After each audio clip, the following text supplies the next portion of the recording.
Warning: the following video contains explicit language which may be offensive to some viewers or inappropriate for children. The content within this video is intended for mature audiences only. Warning: this video will contain spoilers for the 2001 Richard Linklater movie Waking Life. This video may contain discussions and/or images of violence, sexual situations, and drug use. Viewing beyond this point is a choice you have made, and you take responsibility for that choice. Thank you, and please have a nice day.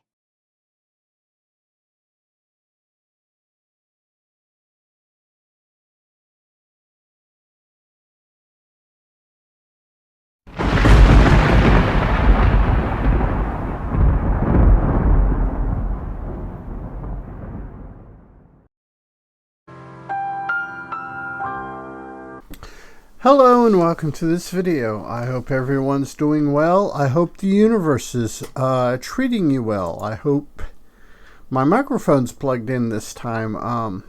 I had accidentally bumped this here when I was trying to record this earlier and pulled this out, and I've got like 30 minutes of silence. So yeah, we got that going. Today's video, if you haven't noticed, it's over here this time, the graphic is A Waking Life. I say A Waking Life, but the actual name of the movie is Waking Life. For some reason, my brain wants to put that A Waking Life. I don't know why. It came out in 2001, directed and written by Richard Linklater, which, depending on where you are in Huntsville and who you are in Huntsville, that is either the name of a saint or a demon. Thanks to the movie Dazed and Confused. I will probably at some point do a video on Dazed and Confused, but yeah, that movie is a real sore spot in Huntsville, Texas. If you want to look it up yourself, do a Google search for Dazed and Confused lawsuits or Dazed and Confused Huntsville, Texas. But I am getting away from the main objective of this video. Waking Life. As I said, it was written and directed by Richard Linklater. And it's rotoscoped, so it's animated over top of live action. Ralph Bakshi was a huge pioneer of this method, and this was also my feelings, my opinion here, that this is kind of Linklater getting his feet wet, getting into the working out the idiosyncrasies of rotoscoping. So, because his next movie after this one is A Scanner Darkly, which is also rotoscoped and based on a Philip K. Dick book. And like Dazed and Confused, that will get its own video. This movie,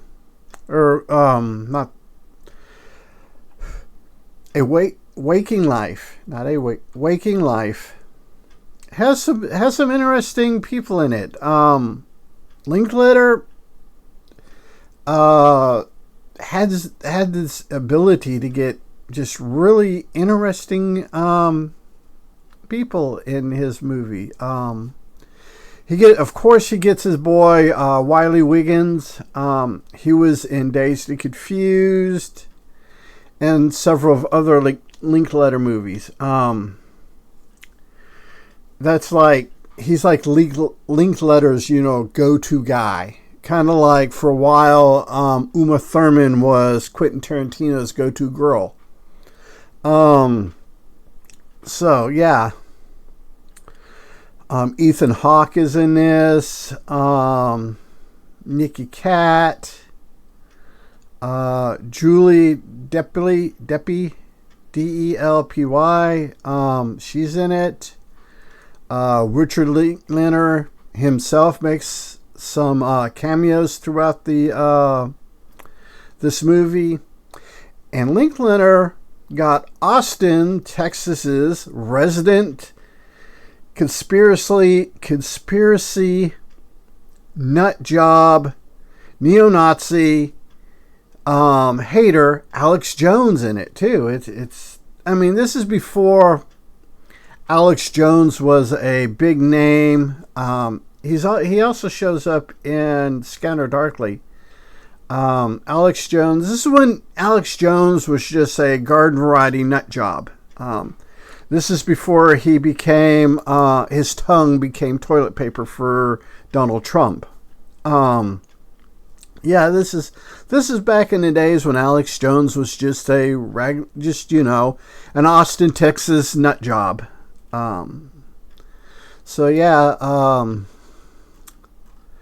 but this movie, like I said, it's just an exploration into different philosophical topics.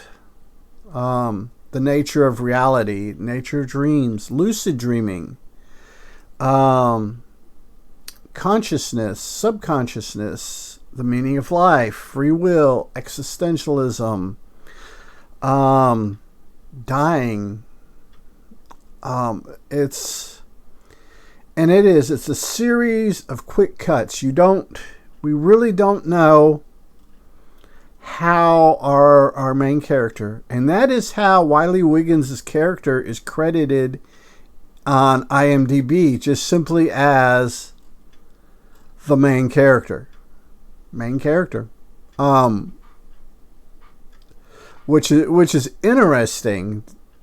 And if you go to IMDb, Ethan Hawke and I think one other person, Julie Delopy, actually have named characters. Everyone else is like Bill Weiss, boat car guy.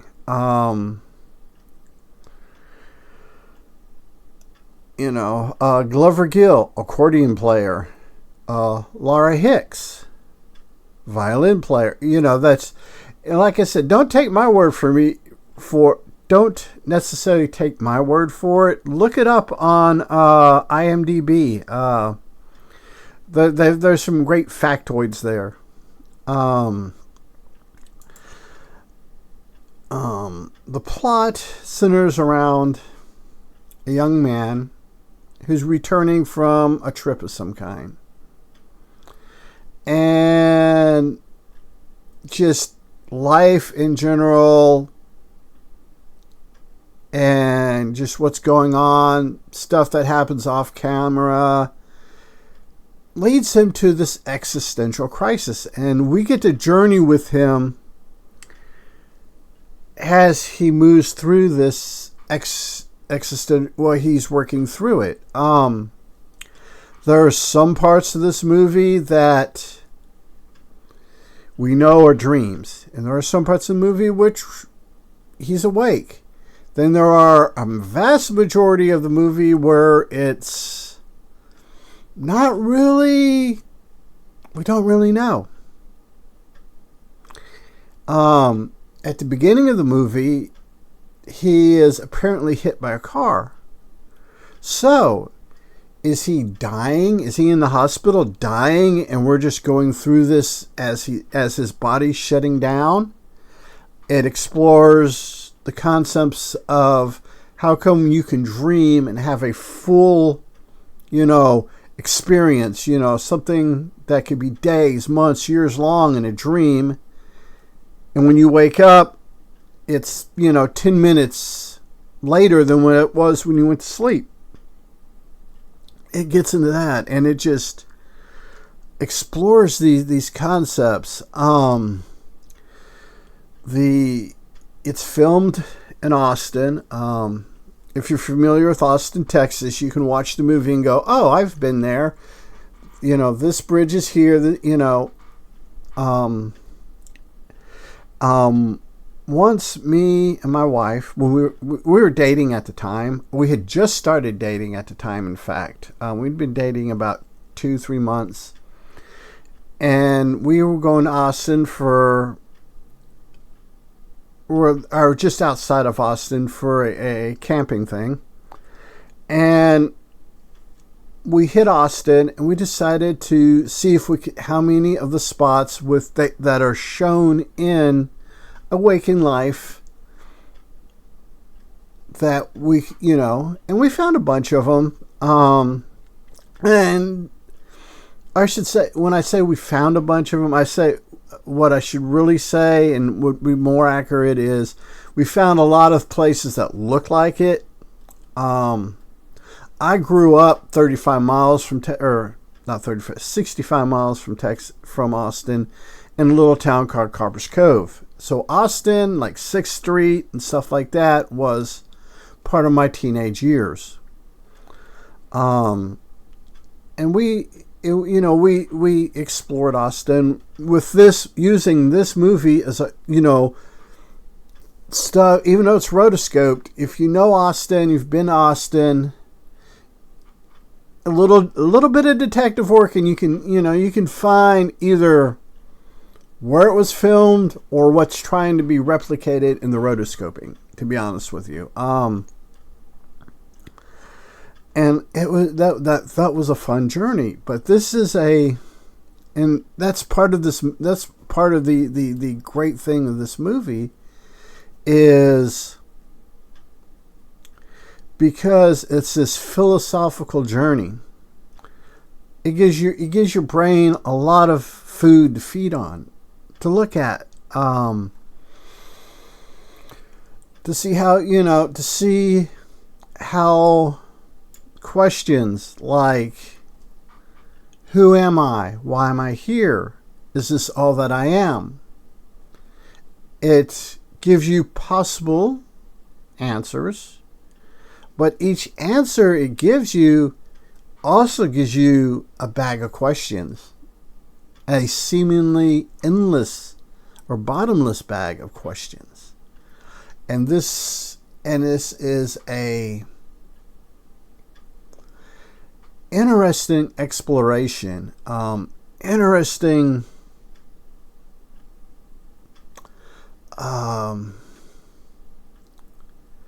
Let's see. I'm trying to think of a good mind exercise. It allows you to look at things from several different points of view.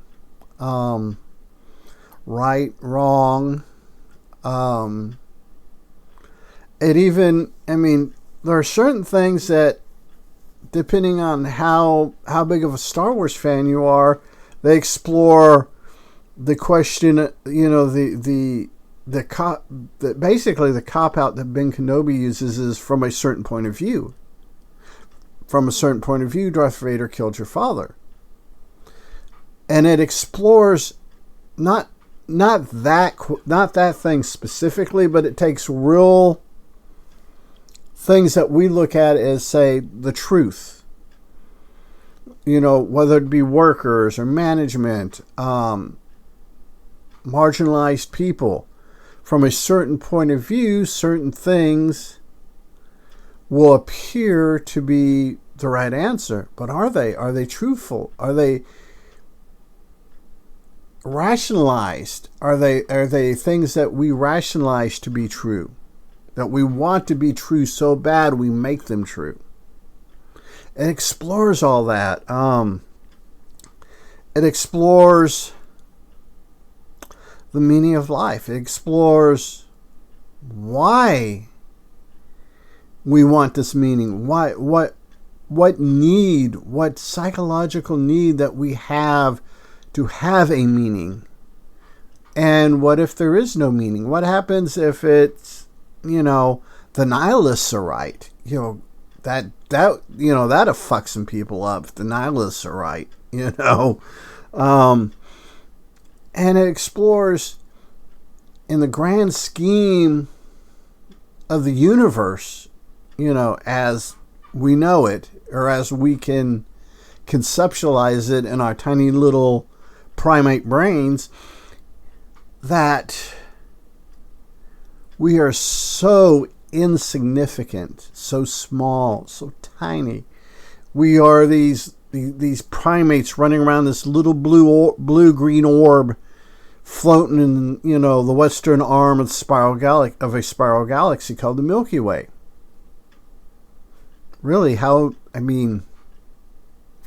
then you take the universe is trillions, possibly, I don't know how many light years it is.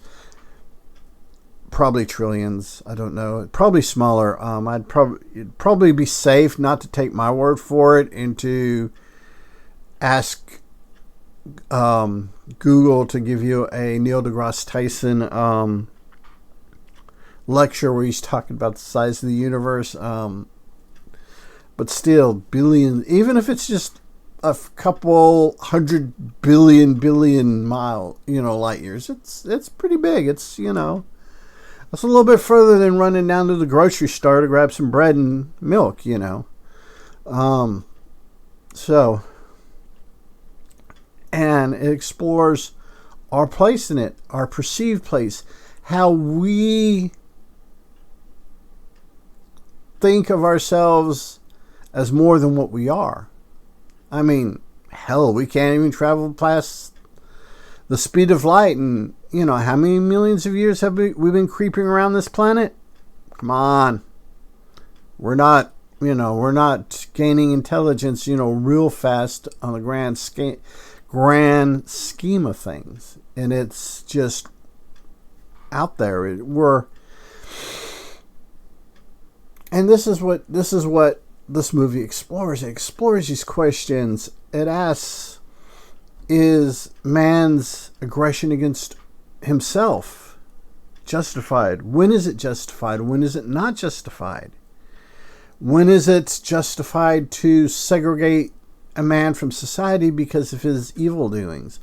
The effects of segregating a person from society because of their evil doings. It goes into all those meaningful things that we just we don't think of every day. We make the false assumption that the people in power, the people that are our rulers, are making the right calls. And they have rationalized the calls that they have made to the point that they feel it's right, and they pass it on to us as right. Are they? We don't know. We have abdicated our ability to think for ourselves for party loyalty, religious loyalty, church loyalty, temple loyalty, mosque loyalty, a grove of oak trees loyalty, We have advocated all that. And then this movie explores those things. It explores the who, what, where, and why. And is it really worth it? It also explores the fact that we're born, we live, we die. Why do we spend so much time A, killing each other, and B, trying to be better instead of trying to help each other? 70 to 100 years life average, 70 to 80 years life average now. And, some people 100, even fewer past 100, So yeah, but when you look at things on this planet being millions of years old,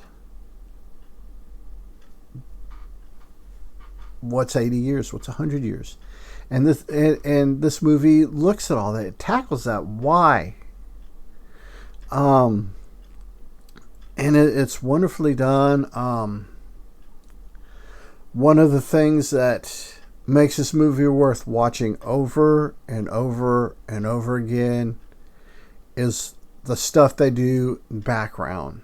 Signs. There's one scene where our main character is talking to a friend of his, and he has this leather biker jacket on with these pins, 80s, style pins, for those of you that are old enough to remember the 80s. And he's sitting there, and the pins keep changing, they move and they spin, and all kinds of crazy stuff happens. And there's one where he's talking to a professor, and there's a fish tank. They're sitting this way. It's kind of filmed Last Supper style. You have our main character, and you have the professor, and you have a fish tank behind them, and the fish are doing weird things. Fish will grow legs, swim, jump out. It's that and all that background stuff that is kind of going on is relevant to the conversation that they're having. It is just one of those movies that if things like that intrigue you, it is well worth watching, and I highly recommend it, because it gives you insights into how other people think, how there is no, for a lot of things, there's no real one answer. It's just our point of view. What we consider right answers are simply a point of view. From a certain point of view, we think these are right. So check the movie out. Like I said, it is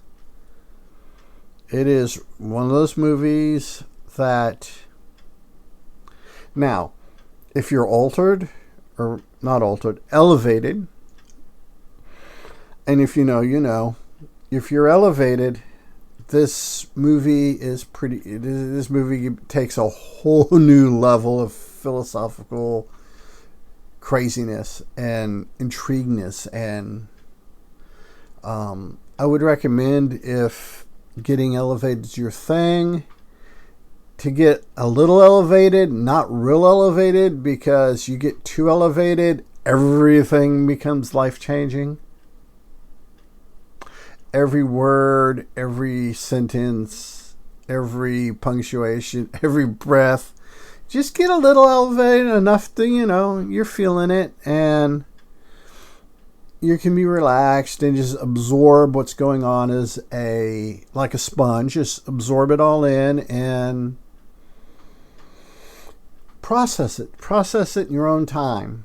Process it over days, weeks, even months. Then when you're ready, go back and do it again. It is a movie worth watching, in my opinion, and I highly recommend it.